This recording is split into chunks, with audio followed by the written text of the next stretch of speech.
नमस्कार दोस्तों। आप लोग लंबे समय से डिमांड कर रहे थे कि मैं तमिलनाडु की राजनीति के बारे में भी वीडियोस बनाऊं।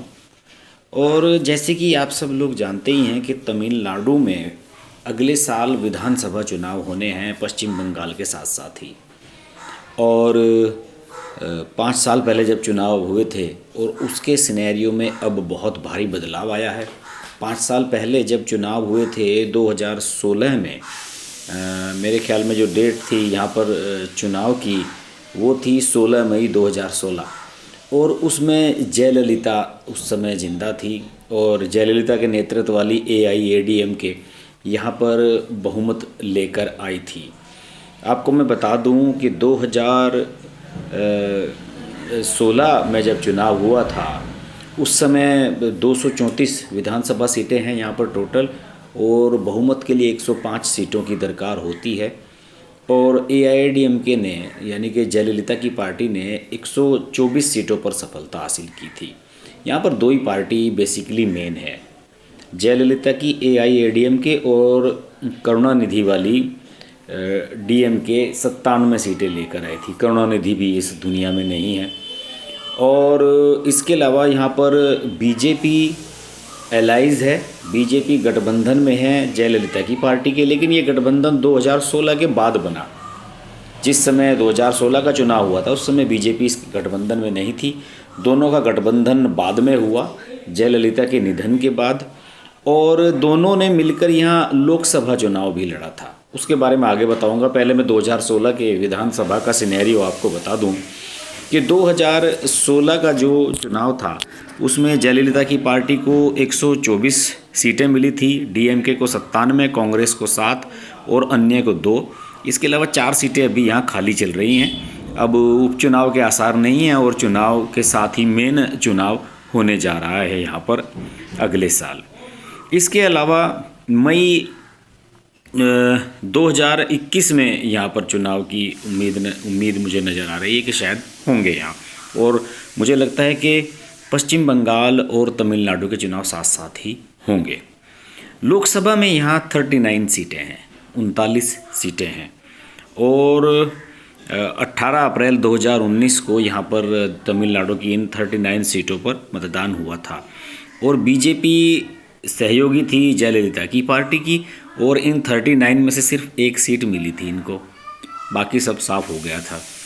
और UPA को, जिसमें DMK कांग्रेस थी, उनको 38 सीटें मिली थी और वोट परसेंटेज भी बहुत हाई था।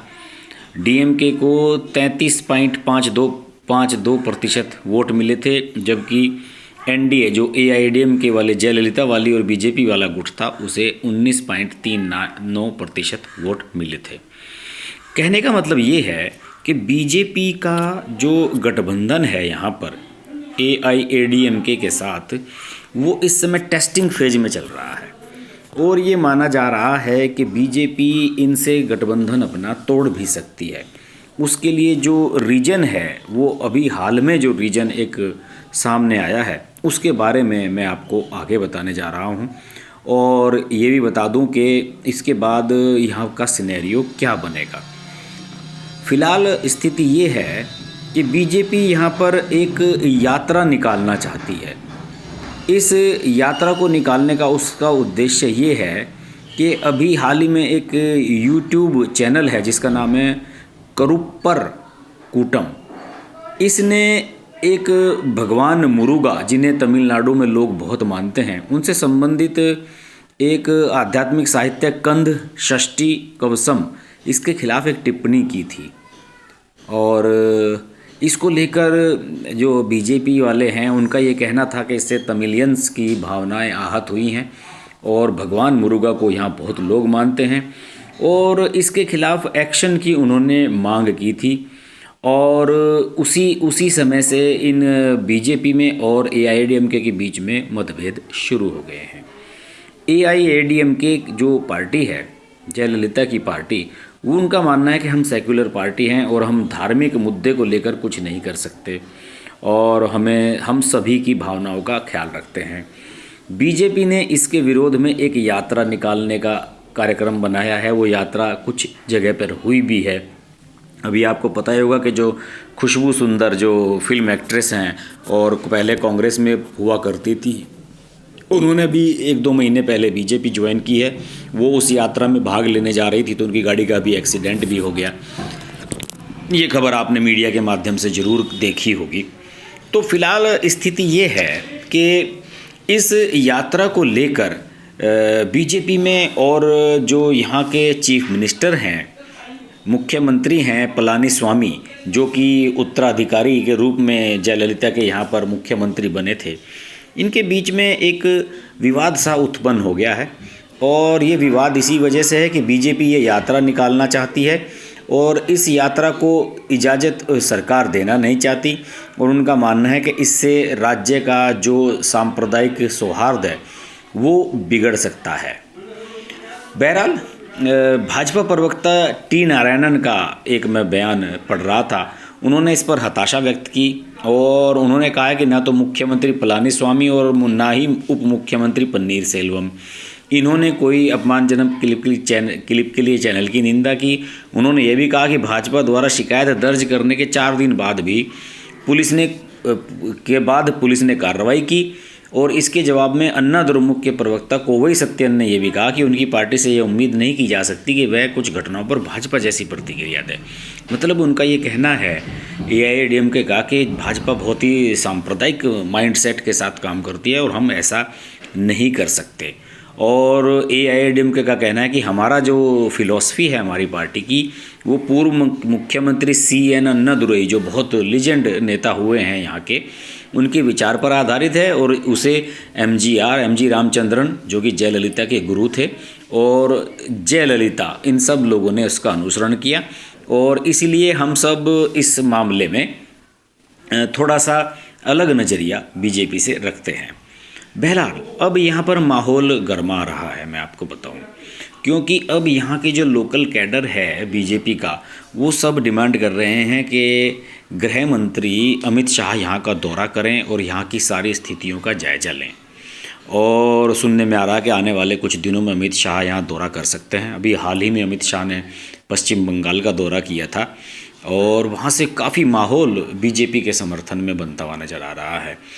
इसके अलावा जो यहाँ के राजनीतिक जानकार हैं, उनका ये कहना है कि बीजेपी को यहाँ पर केवल एआईएडीएमके पर निर्भर नहीं रहना चाहिए, बल्कि उन्हें दूसरे विकल्प भी तलाशने चाहिए। दूसरे विकल्प क्या हो सकते हैं? आपको पता ही होगा कि यहाँ पर फिल्म स्टार रजनीकांत, कमल हसन, इन लोगों ने भी अपने राजनीतिक दल बनाए हैं और राजनीतिक पार्टियाँ बनाई हैं और इन सब का जो अभी रुख है वो क्लियर नहीं है कि वो किस तरफ जाएंगे। आपको याद होगा कि 2014 के लोकसभा चुनाव से पहले नरेंद्र मोदी जब प्रधानमंत्री पद के दावेदार बने थे उन्होंने सभी लोगों से संपर्क किया था। वो रजनीकांत से भी मिलने उनके घर गए थे, उनका समर्थन मांगा था उन्होंने, और रजनीकांत ने बाद में अपना एक राजनीतिक दल बना लिया। कमल हसन भी राजनीतिक दल बना चुके। इसके अलावा विजयकांत हैं एक्टर, उन्होंने DMDK के नाम से एक पार्टी बनाई हुई है। इसके अलावा GK वासन हैं, रजनीकांत हैं, इन सब लोग तो बीजेपी पर प्रेशर कुल मिलाकर ये है कि वो AIADMK, जिसके खिलाफ इस बार एंटी इनकम्बेंसी फैक्टर भी काम कर सकता है और पिछले लोकसभा चुनाव में प्रदर्शन बहुत ख़राब रहा था, तो कुछ लोगों का ये मानना है कि बीजेपी को यहाँ पर थर्ड फ्रंट के बारे में सोचना चाहिए। कुछ ऐसे दल हैं, उन्हें फोकस करे बीजेपी तो यहाँ पर उसके लिए कुछ चांसेस बन सकते हैं। हालांकि बहुत संभावना तो यही नज़र आ रही है कि DMK और कांग्रेस का जो गठबंधन है वो ही इस बार AIADMK की टक्कर में रहेगा। तो फिलहाल मोटा मोटा स्थिति ये है कि बीजेपी यहाँ पर अपनी प्रेजेंस बनाने की कोशिश कर रही है। खुशबू सुंदर जैसे चेहरों को जोड़ा जा रहा है और रथ यात्राएं निकाली जा रही हैं और पब्लिक के सेंटिमेंट्स को पढ़ने की कोशिश पार्टी कर रही है। इन सब चीज़ों पर पार्टी वर्क कर रही है और यहाँ पर जो कैडर है उनको थोड़ा सा चैनलाइज करने की कोशिश की जा रही है। और अभी देखिए जो हाल ही में डेवलपमेंट हुए हैं, ये भी सुनने आ रहा है कि चेन्नई में मेट्रो ट्रेन जो चल रही है उसका जो दूसरा प्रोजेक्ट है उसके कार्यक्रम का शुभारंभ करने के लिए भी अमित शाह यहाँ आ सकते हैं। इसके अलावा बीजेपी ने यहाँ पर काफ़ी फोकस किया है। बीजेपी के जो यहाँ के प्रदेश अध्यक्ष हैं L. मुरुगन, उनका कहना है कि हम यहाँ पर अमित शाह का इंतज़ार कर रहे हैं। और इसके अलावा बीजेपी ने अभी हाल ही में सीटी रवि जो नेशनल जनरल सेक्रेटरी हैं पार्टी के, उन्हें पार्टी का इंचार्ज बनाया है राज्य का। तो यहाँ पर काफ़ी कुछ डेवलपमेंट चल रहा है और एक वीडियो में ये सब बताना संभव नहीं है। तमिलनाडु पे हमें लगता है जल्दी मुझे कई वीडियो बनाने होंगे। फिलहाल स्थिति यही है कि बीजेपी यहाँ पर अपने एलाइज AIADMK से अलग होने का लगता है मुझे बहाना ढूंढ रही है। उस पर दबाव भी है कि इससे अलग हुआ जाए और खुद अपने वजूद को इस महत्वपूर्ण स्टेट में बनाने की कोशिश की जाए। क्योंकि देखिए यहाँ पर ना सिर्फ 234 विधानसभा सीटें हैं, बल्कि महत्वपूर्ण बात यह है कि यहाँ पर 39 लोकसभा सीटें हैं और यही चीज़ मुख्य बिंदु है। वहाँ बीजेपी एक भी सीट नहीं जीत पाई। ये एक बड़ा इशू है। पश्चिम बंगाल की तरह बीजेपी को तमिलनाडु में भी अपना अस्तित्व बनाना है, अपने आप की प्रेजेंस दिखानी है और इसी बात को लेकर अमित शाह, नरेंद्र मोदी सब फोकस कर रहे हैं। हम भी तमिलनाडु पर फोकस बनाए रखेंगे। आप देखते रहिए हर्ष की बात लाइव। नमस्कार।